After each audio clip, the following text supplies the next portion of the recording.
NATO and European Union countries are currently debating Ukraine's request to use donated weapons to attack targets within Russia. French President Emmanuel Macron has been the highest-profile leader calling for this, and he appears to have support from U.S. Secretary of State Antony Blinken and UK Foreign Secretary David Cameron.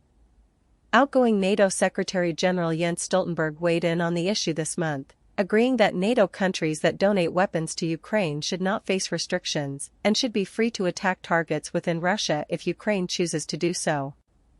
Mr. Stoltenberg has also provided his opinion, as he is close to the end of his term and is freer to speak, and he is taking this moment to publicly criticize the Ukraine policy of the U.S. administration.